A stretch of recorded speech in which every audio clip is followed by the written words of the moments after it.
അറിയാറുണ്ട്. സമസ്തയിലെ പണ്ഡിതന്മാർക്ക് കൂക്കുവിളി കേൾക്കാറുണ്ടോ? ഇല്ല. സമസ്തയിലെ പണ്ഡിതന്മാർ അവരുടെ അനുയായികളെ വിട്ട് മുജാഹിദുകളെ കൂക്കി തോൽപ്പിക്കാറുണ്ട്. അല്ലേ? ഇതാർക്കുള്ള അനുഭവ? പ്രവാചകന്മാർക്കുള്ള അനുഭവമാണ്. പ്രവാചകന്മാരുടെ വഴി സ്വീകരിച്ചവർക്കുള്ള അനുഭവമാണ്. സമസ്തക്ക് ജീവിതത്തിൽ ഒരിക്കലും അനുഭവമല്ല. എന്തുകൊണ്ടെന്നാൽ ജീവിതത്തിലൊരിക്കലും പ്രവാചകന്മാരുടെ ബാധ ഉൾക്കൊണ്ടിട്ടില്ല. ഇത് നിങ്ങൾ മനസ്സിലാക്കണം. എന്നോട് ചിലപ്പോൾ നിങ്ങൾക്ക് ദേഷ്യം ഉണ്ടാവും, ഇത് സംഘടിപ്പിച്ച മുജാഹിദുകളോട് നിങ്ങൾക്ക് വെറുപ്പുണ്ടാവും. പക്ഷെ നിങ്ങൾ നിങ്ങളെ കുറിച്ച് ആലോചിക്കണം. അലൈക്കും അംഫുസക്കും ലാ യളുറുക്കും മല്ലല്ല ഇദഹ്തദൈതും. നിങ്ങൾ നിങ്ങളുടെ കാര്യം ശ്രദ്ധിക്കണം എന്ന് അല്ലാഹു പറഞ്ഞിട്ടുണ്ട്. 5-ാം അധ്യായം 105-ാമത്തെ വചനം. നിങ്ങൾ നിങ്ങളെ കുറിച്ച് ആലോചിക്ക്. നോക്കൂ, ഏതെങ്കിലും ഒരു അമുസ്ലിം പേരോട് ഉസ്താദിന്റെ പ്രസംഗം കേട്ടിട്ടാണ് ഞാൻ ഇസ്ലാം സ്വീകരിച്ചതെന്ന് ഇന്ന് വരെ നിങ്ങൾ ആരെങ്കിലും കേട്ടിട്ടുണ്ടോ?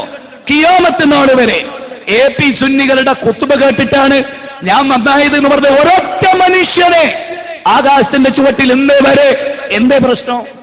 ഇത് ഞാൻ തുറന്ന് പച്ചവെള്ളം ചേർക്കാതെ കലവറയില്ലാതെ ജനങ്ങളുടെ മുമ്പിൽ അവതരിപ്പിക്കും. കല്ലേറ് കൊള്ളുന്ന പ്രസ്ഥാനം ഇന്നാരാ?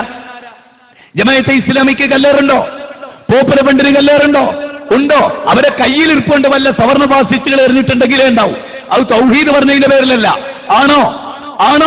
തൗഹീദ് പറയുന്നതിന്റെ പേരിൽ മടമൂരികൾ കൂടെ ഏറെ കിട്ടുന്നുണ്ടോ? ബാക്കിയുള്ളവർക്ക് കൂടെ കിട്ടുന്നുണ്ടോ? തബ്ലീഗ് ജമാഅത്തിന് കിട്ടുന്നുണ്ടോ?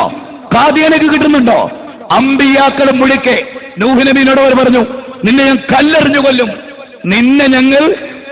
കൊല്ലും. ശുഐബ് നബിയോട് അവർ പറഞ്ഞു, കല്ലെറിഞ്ഞു കൊല്ലും. ലഅർജുമന്നക വഹ്ജുർനി മലിയ എന്ന് മഹാനായ ഇബ്രാഹിം നബിയോട് ബാപ്പ പറഞ്ഞു. തായിഫിന്റെ മണലാരണ്യത്തിൽ 10 ദിവസം ഗദ്ഗദകണ്ഠനായി മുട്ടാത്ത വാതിലുകളില്ല. ആദർശത്തിന്റെ പടപ്പാട്ടുമായി ശിർക്കിന്റെ കോട്ടക്കൊത്തളങ്ങൾക്കെതിരെ തൗഹീദിന്റെ വജ്രായുധവുമായി അല്ലാഹുവിന്റെ റസൂൽ കടന്നു വന്നിരുന്നു. ഏതൊരു സമൂഹത്തിന്റെ വിമോചനത്തിന് വേണ്ടിയാണോ ആ പ്രവാചക തിരുമേനി പോരാടിയത്, അവരാൽ കല്ലെറിയപ്പെട്ടു, കൂക്ക് വിളിക്കപ്പെട്ടു, ബഹിഷ്കരിക്കപ്പെട്ടു. മുഖത്തു നിന്ന് രക്തം ധാരധാരി ഒഴുകി, കാലിൽ നിന്ന് രക്തമൊഴുകി, ഓടി വൃക്ഷ ചുവടുകളിൽ നിന്ന് അടുത്ത വൃക്ഷത്തിലേക്ക് ഓടേണ്ടി വന്നു. എന്റെ പ്രിയപ്പെട്ട സഖാഫിമാരെ, നിങ്ങൾക്ക് ഇങ്ങനെ ഒരു അനുഭവമുണ്ടോ? ഇല്ല. എന്തുകൊണ്ടെന്നാൽ നിങ്ങൾ അമ്പിയാക്കളുടെ പാതയിലല്ല. ഞങ്ങൾക്ക് ആ അനുഭവമുണ്ട്. അൽ ഉലമാഉ വറസത്തുൽ അംബിയാ. ഞങ്ങളുടെ പണ്ഡിതന്മാർ അമ്പിയാക്കളുടെ പാതയിലാണ്. വിമർശനങ്ങളുണ്ട്, ക്രൂരമ്പുകളുണ്ട്, കൊന്നുകളയുമെന്ന് ഭീഷണിയുണ്ട്. എന്തേ കാരണം? ഹക്കായതിനെ ലോകത്തിന് മുമ്പിൽ പ്രചരിപ്പിക്കുമ്പോൾ അവർക്കൊക്കെ ഉണ്ടാവും. നിങ്ങൾ പ്രചരിപ്പിച്ചോ, നിങ്ങൾക്കും ഉണ്ടാവും. നിങ്ങൾ പ്രചരിപ്പിച്ചോക്കൂ, നിങ്ങൾക്കും ഉണ്ടാവും. നിങ്ങളെ കൂട്ടത്തിൽ നിന്ന് ഈ പ്രസ്ഥാനത്തിലേക്ക് വന്നവരെ നിങ്ങൾ കല്ലെറിഞ്ഞില്ലേ? അതാ പിന്നെ ഇന്നലെ വരെ ഓരെ കെട്ടിപ്പിടിച്ച് കിടന്നായിരുന്നു. ഒരിങ്ങോട്ട് വന്നപ്പോ ഓലെ കല്ലെറിയാൻ തുടങ്ങി. ഇവിടെ നിങ്ങൾ ചിന്തിക്കണം. അമ്പിയാക്കളെ കല്ലെറിയും എന്നൊരു സമൂഹം പറഞ്ഞു. അമ്പിയാക്കൾ ഞങ്ങൾ നിങ്ങളെ കല്ലെറിയെന്ന് പറഞ്ഞില്ല. അതുകൊണ്ട് തന്നെ കല്ലെറിയുന്നവർ അബൂജഹലിന്റെ മില്ലത്തില്, മുഹമ്മദ് നബി സല്ലല്ലാഹു അലൈഹി വസല്ലമയുടെ മില്ലത്തിലല്ല. കല്ലേറ് കൊള്ളുന്നവർ മുഹമ്മദ് നബി സല്ലല്ലാഹു അലൈഹി വസല്ലമയുടെ മില്ലത്തില്, തൗഹീദിന് വേണ്ടി, ദീനിന് വേണ്ടി, അല്ലാതെ രാഷ്ട്രീയത്തിന്റെ കൊടിയന്തിന്റെ പേരിലല്ല. അന്നാരും തെറ്റിദ്ധരിക്കണ്ട. മനസ്സിലായോ? അതുകൊണ്ട് തന്നെ നിങ്ങൾ നോക്ക്, ഇബ്രാഹിം നബി അലൈഹിസ്സലാം, നൂഹ് നബി അലൈഹിസ്സലാം 950 വർഷം ഫലം യസിദുഹും ദുആഇ ഇല്ലാ ഫിറാറ. എന്റെ വിളി അവരുടെ ഓടിപ്പോക്ക് വർദ്ധിപ്പിച്ചതല്ലാതെയില്ല. ഒരു പോയിന്റ് കൂടെ പറഞ്ഞോട്ടെ ഞാൻ നിങ്ങളോട്. പ്രവാചകന്മാരുടെ ദൈവത്തിനൊരു പ്രത്യേകത ഉണ്ടായിരുന്നു. പൗരോഹിത്യത്തിന്റെ ദൈവത്തും പ്രവാചകന്മാരുടെ ദൈവത്തും തമ്മിലുള്ള വ്യത്യാസം എന്താ അറിയോ? പ്രവാചകന്മാരുടെ ദൈവത്ത് പൗരോഹിത്യത്തിന് വലിയ ക്ഷീണം ഉണ്ടാകും.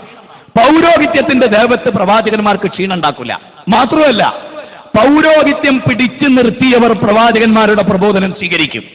ഒരിക്കലും പ്രവാചകന്മാരുടെ കൂടെ വന്നവർ തിരിച്ചങ്ങോട്ട് പോകുന്ന അനുഭവം അപൂർവങ്ങളിലപൂർവമായല്ലാതെ, ചില ഭൗതിക താല്പര്യങ്ങൾ മുന്നിൽ വെച്ചുകൊണ്ടല്ലാതെ ഉണ്ടാവില്ല. നിങ്ങൾ ചിന്തിച്ച മുഹമ്മദ് നബി സല്ലല്ലാഹു അലൈഹി വസല്ലം പോയിന്റ് ഹുദൈബിയ സന്ധി സമയത്ത് പറഞ്ഞിട്ടുള്ള ഒരു കാര്യം എന്താ? ഇവിടെ നിന്ന് ആരെങ്കിലും അങ്ങോട്ട് വന്നാൽ അവരെങ്ങോട്ട് തിരിച്ചയക്കണ്ട. എന്താ നബി അങ്ങനെ ഒരു ക്രോസ് വെക്കാൻ? നബിക്കറിയാം റസൂലുള്ളാഹിനെ പഠിച്ചിട്ട് ദീനിലേക്ക് വന്നൊരുത്തൻ പിന്നെ ജാഹിലിയത്തിലേക്ക് പോവില്ല. സ്വർഗത്തിന്റെ വഴി തിരഞ്ഞെടുത്താൻ പിന്നെ ഒരു നരകത്തിന്റെ വഴി തിരഞ്ഞെടുക്കില്ല. ഇല്ല.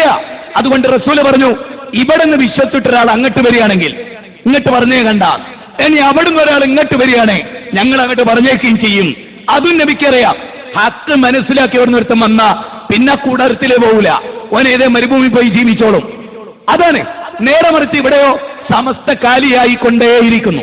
മുജാഹിദ് പ്രസ്ഥാനം വളർന്നുകൊണ്ടേയിരിക്കും. മുജാഹിദ് പ്രസ്ഥാനത്തിൽ ഒരു മഹല്ല് സമസ്തയിലേക്ക് പോവില്ല.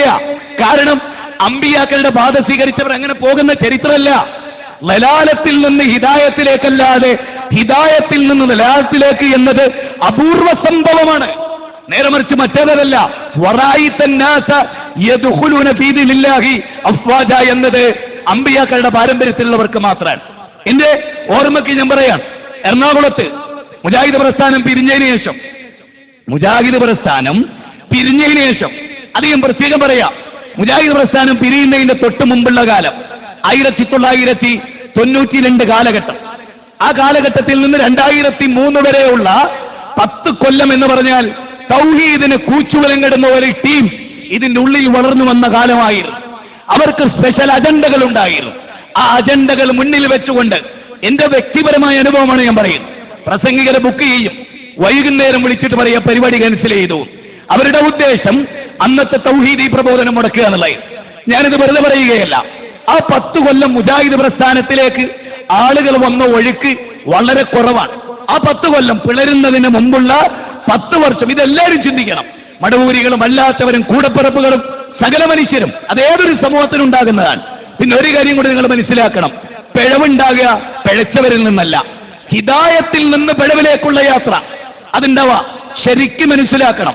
ഏത് അമ്പിയാക്കളിൽ വിശ്വസിച്ച് അവർ രൂപപ്പെടുത്തിയ ഒരു സൊസൈറ്റി, ആ സൊസൈറ്റിയിൽ നിന്ന് പിൽക്കാല തലമുറ ശിർക്കിലേക്കുള്ള യാത്ര, അത് വളരെ ഗൗരവമായി ചർച്ച ചെയ്യപ്പെടേണ്ട വിഷയമാണ്.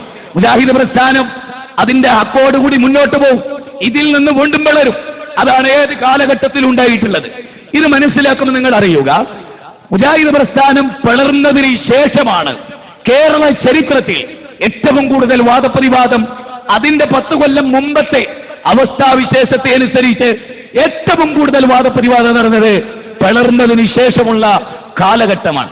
എന്റെ പിളരുന്നതിന് മുമ്പ് തടുക്കുകയായിരുന്നു, വാദപ്രതിവാദത്തിനെതിരെ എഴുതുകയായിരുന്നു, മുഖാമുഖത്തിനെതിരെ എഴുതുകയായിരുന്നു, ഖണ്ഡനമണ്ഡലത്തിനെതിരെ എഴുതുകയായിരുന്നു. അവരാണ് ഈ പ്രസ്ഥാനത്ത് നിന്ന് പിരിഞ്ഞു പോയവർ. അവർ പോയപ്പോ സുഗമമായിരുന്നു ഈ പ്രസ്ഥാനത്തിന്റെ പ്രവർത്തന യാത്ര. കഴിഞ്ഞ 30 കൊല്ലങ്ങൾക്ക് മുമ്പില്ലാത്ത വിപ്ലവം. 250-ലധികം മുസ്ലിയാക്കന്മാർ മുജാഹിദായി. ജമാഅത്തെ ഇസ്ലാമി പോയില്ല, പോപ്പുലർ ഫണ്ട് പോയില്ല. മടവൂരികളിലേക്ക് ഒരൊറ്റ മുസ്ലിയർ വയനാട്ടിൽ നിന്ന്. അത് തന്നെ എന്തുകൊണ്ട്? അയാൾക്ക് വയനാട്ടിൽ കൂടുതൽ മടവൂരികൾ ഉള്ളിടത്ത് പെട്ടുപോയതുകൊണ്ട്. ഞാനിത് പറയുന്നത് നിങ്ങൾക്ക് മനസ്സിലാക്കാൻ. 250ഓളം മുസ്ലിയാക്കന്മാർ എന്റെ ഓർമ്മയിൽ മുജാഹിദ് പ്രസ്ഥാനത്തിലേക്ക് ചെറുതും വലുതുമായി ഈ 10 കൊല്ലത്തിനുള്ളിൽ വന്നു. സഹോദരങ്ങളെ, എന്തുകൊണ്ടവർ ജമാഅത്തെ ഇസ്ലാമി പോയില്ല? എന്തുകൊണ്ടവർ പോപ്പുലർ ഫണ്ട് പോയില്ല? എന്തുകൊണ്ടവർ തബ്ലീഗ് ജമാഅത്ത് പോയില്ല? ഷെയ്ഖ് അബ്ദുള്ള മൗലവിയും അദ്ദേഹത്തിന്റെ മകനടക്കമുള്ളവർ എന്തുകൊണ്ട് മുജാഹിദ് വേദിയിൽ പ്രത്യക്ഷപ്പെട്ടു? ഇത് നിങ്ങൾ ഗൗരവമായി ചർച്ച ചെയ്യേണ്ട വിഷയമാണ്. പണം കൊടുത്തിട്ടല്ലോ, ഒരിക്കലും അല്ല. അത് മനസ്സിലാകണമെങ്കിൽ ഈ പ്രസ്ഥാനത്ത് നീ ഒന്ന് പഠിക്കണം, മനസ്സിലാക്കണം. വാദപ്രതിവാദങ്ങൾ. എറണാകുളം ജില്ലയിൽ സമ്മേളനം നടന്നു പിളർന്ന ഉടനെ, അല്ലേ? ആ സമ്മേളനം നടക്കുമ്പോ എത്ര പള്ളി ഉണ്ടായിരുന്നു എറണാകുളത്ത്? ആ സമ്മേളനം നടന്ന് ഇന്ന് ഞാനിവിടെ സംസാരിക്കുമ്പോ 17 പള്ളികൾ ഉദ്ഘാടനം ചെയ്തു. 8 പള്ളികൾ ഉദ്ഘാടനം ചെയ്യാനിരിക്കുന്നു. ഞാൻ ചോദിക്കുന്നു, കേരള ചരിത്രത്തിൽ ഒരു മുജാഹിദ് പോക്കറ്റിൽ സുന്നികൾക്ക് പള്ളി ഉണ്ടായി മുജാഹിദുകളൊക്കെ സുന്നിവൽക്കരിച്ച ഒരു ചരിത്രമില്ല. നേരെ മറിച്ച് സുന്നിയുടെ പള്ളി, സുന്നി ജമാഅത്തിൽ നടന്ന പള്ളി ഒറ്റയടിക്ക് മുജാഹിദ് പള്ളിയായി മാറിയ അനുഭവം ഇന്നുമുണ്ട്, ഇന്നലെയുണ്ട്, നാളെയുണ്ട്. എന്തുകൊണ്ട്? ഇരുന്ന് ചിന്തിക്കുന്നവർ, നിന്നും ഇരുന്നും കിടന്നും ആലോചിക്കുന്നവർക്ക് ദൃഷ്ടാന്തമുണ്ട്.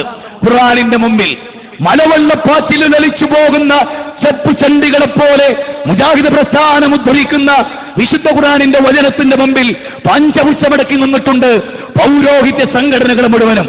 ഇതിന് വേറെ ഒരു പ്രത്യേകത ഒന്നുമില്ല. ആയത്തുദ്ധരിക്കും, ഹദീസുകൾ ഉദ്ധരിക്കും, ചിന്തിക്കൂ ജനങ്ങളെ എന്ന് പറയും. ജനങ്ങൾ ചിന്തിക്കും, ജനങ്ങൾ കാര്യങ്ങൾ കേൾക്കും, ജനങ്ങൾ മനസ്സിലാക്കും, ജനങ്ങളുടെ മനസ്സ് പരിവർത്തനമാകും.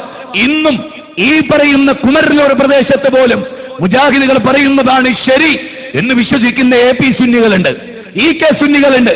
ഞങ്ങളുടെ മയ്യത്തവർ കബറടക്കും, ഞങ്ങളുടെ കുട്ടികൾക്ക് ഇങ്ങനെ കല്യാണം നടക്കും, ഞങ്ങളുടെ വീട്ടിലെ മറ്റ് പ്രശ്നങ്ങൾ ഇങ്ങനെ ഇടപെടും, മയല് ബഹിഷ്കരണം ഉണ്ടാവില്ലേ? ഇതൊക്കെ പേടിച്ചുകൊണ്ടാണ് പലരും ഇങ്ങോട്ട് വരാത്തത്? അം ഹസിബതും അൻ തദ്ഖുലുൽ ജന്ന വലമ്മാ യഅലമില്ലാഹു അല്ലദീന ജാഹദു മിൻകും വയഅലമസ് സ്വാബിരീൻ. സ്വർഗ്ഗത്തിൽ കടക്കാൻ എളുപ്പത്തിൽ സാധിക്കില്ല. പരീക്ഷണങ്ങളില്ലാതെ, ത്യാഗമില്ലാതെ, ജിഹാദില്ലാതെ, ക്ഷമയില്ലാതെ, സബറില്ലാതെ, അസ്മില്ലാതെ സ്വർഗത്ത് പോകാൻ കഴിയില്ല. വിശുദ്ധ ഖുർആൻ 3-ാം അധ്യായം 142-ാമത്തെ വചനം. അതേ, പീഡിപ്പിക്കപ്പെടാതെ, ബഹിഷ്കരിക്കപ്പെടാതെ, കഷ്ടപ്പെടാതെ ദീനുൽ ഇസ്ലാം അനുസരിച്ച് ജീവിക്കാൻ, സ്വർഗത്തിലെത്താൻ നിങ്ങൾക്ക് സാധിക്കില്ല എന്ന് അല്ലാഹു സുബ്ഹാനഹു വ തആല പറയും. ഇനി നോക്കൂ നിങ്ങൾ, ഇബ്രാഹിം നബി അലൈഹിസ്സലാം അദ്ദേഹം ബാപ്പയുമായി നേർക്ക് നേരെ മറിച്ച് അദ്ദേഹം ഒരു പർണശാല കെട്ടിയിരുന്ന് വലിയൊരു തലപ്പാവം കെട്ടി വലിയൊരു ജുബ്ബയിട്ട് ആളുകൾക്ക് വന്നിരിച്ചുതി കൊടുത്തൊരു തങ്ങളായിരുന്നില്ല. റോട്ടിലിറങ്ങി, ക്ഷേത്രത്തിൽ ചെന്ന് ദേവത്തിടത്തി എന്ന് പറഞ്ഞാൽ പച്ച മലയാളത്തിൽ ഇന്ത്യ രാജ്യത്തെ ഗുരുവായൂർ ക്ഷേത്രത്തിൽ കയറി ചെന്ന് തൗഹീദ് പറയാ, മധുരൈ മീനാക്ഷി ക്ഷേത്രത്തിൽ കയറി ചെന്ന് ഏകദൈവാരാധനയിലേക്ക് മനുഷ്യരെ ക്ഷണിക്കുക. ഇതവരോടുള്ള സ്നേഹമാണ്. ആ സ്നേഹമാണ് അമ്പിയാക്കൾ വെച്ച് പുലർത്തിയത് സകല മനുഷ്യരോടും. ഇവിടെ ഒരു പോയിന്റ് പ്രത്യേകം ശ്രദ്ധിക്കണം. അമ്പിയാക്കൾ ലോകത്ത് തിരഞ്ഞെടുക്കപ്പെട്ടാൽ ആ നാട്ടിലെ മുഴുവൻ മനുഷ്യരെയും, അവരുടെ ജാതി, അവരുടെ മതം, ഇതൊന്നും അവർ നോക്കിയിരുന്നില്ല. ഖുൽ യാ അഹ്ലൽ കിതാബി തആലൂ ഇലാ കലിമത്തിൻ സവാഇൻ ബൈനനാ വബൈനകും അല്ലാ നഅബുദ ഇല്ലല്ലാഹ് വലാ തുജാദിലു അഹ്ലൽ കിതാബ് ഇല്ലാ ബില്ലത്തി ഹിയ അഹ്സൻ. വിശുദ്ധ ഖുർആൻ പറയാൻ, ഉദൂ ഇലാ സബീലി റബ്ബിക ബിൽ ഹിക്മതി വൽ മൗഇളത്തിൽ ഹസനതി വജാദിലഹും ബില്ലത്തി ഹിയ അഹ്സൻ. വിശുദ്ധ ഖുർആൻ 3-ാം അധ്യായം 64-ാമത്തെ വചനം, 29-ാം അധ്യായം 46-ാമത്തെ വചനം, 16-ാം അധ്യായം 125-ാമത്തെ വചനം, 41-ാം അധ്യായം 33-ാമത്തെ വചനം, വിശുദ്ധ ഖുർആനിലെ 12-ാം അധ്യായം 108-ാമത്തെ വചനം. ഈ വചനങ്ങളിലെല്ലാം ലോകത്തിലുള്ള മുഴുവൻ മനുഷ്യരെയും